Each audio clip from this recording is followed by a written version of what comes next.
Guidelines दे दें।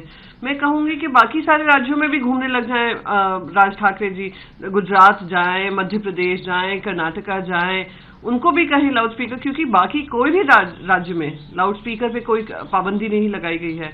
तो उम्मीद करूंगी कि राज ठाकरे जो सही लोग हैं गाइडलाइंस देंगे, उनसे बातचीत करेंगे, ना कि अपनी सस्ती राजनीति करेंगे।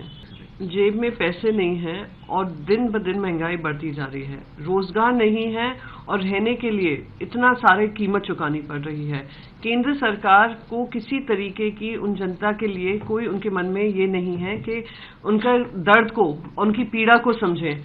वो बस अपनी राजनीति में मस्त हो रहे हैं। यहाँ पे जनता त्रस्त हो रही है, ये दुर्भाग्यपूर्ण है। और आरबीआई हो या बाकी मिनिस्ट्री ऑफ फाइनेंस हो, उनको थोड़ा तो जनता के बारे में सोचना पड़ेगा।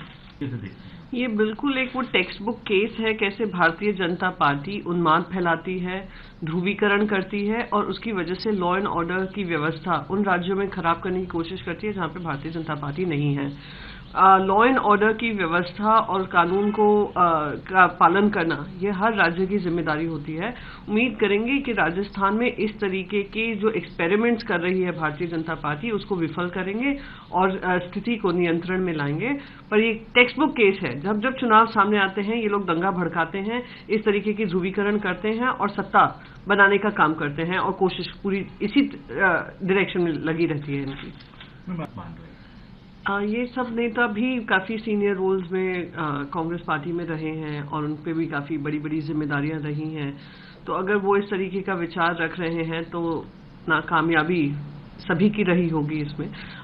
बात तो सही है, प्रचार में प्रधानमंत्री हमेशा, पूरा देश उनको प्रधानमंत्री कम जाता है, प्रचार मंत्री से ज्यादा जानता है। Bharatiya Janata party Bharatiya Janata promotion party हो गई है, ये भी सब जानते हैं। पर एक ऑल्टरनेट नैरेटिव और एक सशक्त ऑपोजिशन बनाने की जिम्मेदारी सिर्फ पब्लिसिटी के माध्यम से नहीं होगी, विचार विमर्श कर एक मजबूत विकल्प बनाने की जिम्मेदारी भी है।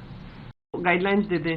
मैं कहूंगी कि बाकी सारे राज्यों में भी घूमने लग जाएं, राज ठाकरे जी गुजरात जाएं, मध्य प्रदेश जाएं, कर्नाटका जाएं, उनको भी कहें लाउड स्पीकर, क्योंकि बाकी कोई भी राज्य में लाउड स्पीकर पे कोई पाबंदी नहीं लगाई गई है। तो उम्मीद करूंगी कि राज ठाकरे जो सही लोग हैं गाइडलाइंस देंगे, उनसे बातचीत करेंगे, ना कि अपनी सस्ती राजनीति करेंगे।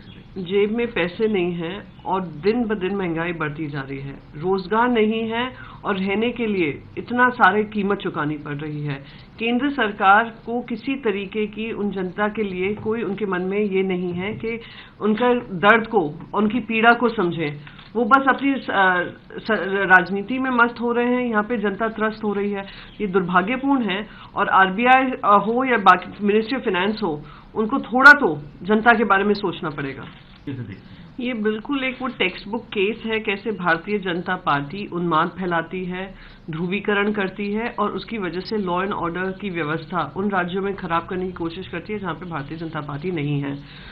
लॉ एंड ऑर्डर की व्यवस्था और कानून को का पालन करना ये हर राज्य की जिम्मेदारी होती है। उम्मीद करेंगे कि राजस्थान में इस तरीके के जो एक्सपेरिमेंट्स कर रही है भारतीय जनता पार्टी, उसको विफल करेंगे और स्थिति को नियंत्रण में लाएंगे। पर ये टेक्स्ट बुक केस है, जब जब चुनाव सामने आते हैं ये लोग दंगा भड़काते हैं, इस तरीके की ध्रुवीकरण करते हैं और सत्ता बनाने का काम करते हैं और कोशिश पूरी इसी डायरेक्शन में लगी रहती है इनकी। ये सब नेता भी काफी सीनियर रोल्स में कांग्रेस पार्टी में रहे हैं और उन पे भी काफी बड़ी बड़ी जिम्मेदारियां रही हैं। तो अगर वो इस तरीके का विचार रख रहे हैं तो नाकामयाबी सभी की रही होगी इसमें। बात तो सही है, प्रचार में प्रधानमंत्री हमेशा, पूरा देश उनको प्रधानमंत्री कम जाता है, प्रचार मंत्री से ज्यादा जानता है। Bharatiya Janata party Bharatiya Janata promotion party हो गई है, ये भी सब जानते हैं। पर एक ऑल्टरनेट नैरेटिव और एक सशक्त ऑपोजिशन बनाने की जिम्मेदारी सिर्फ पब्लिसिटी के माध्यम से नहीं होगी, विचार विमर्श कर एक मजबूत विकल्प बनाने की जिम्मेदारी भी है।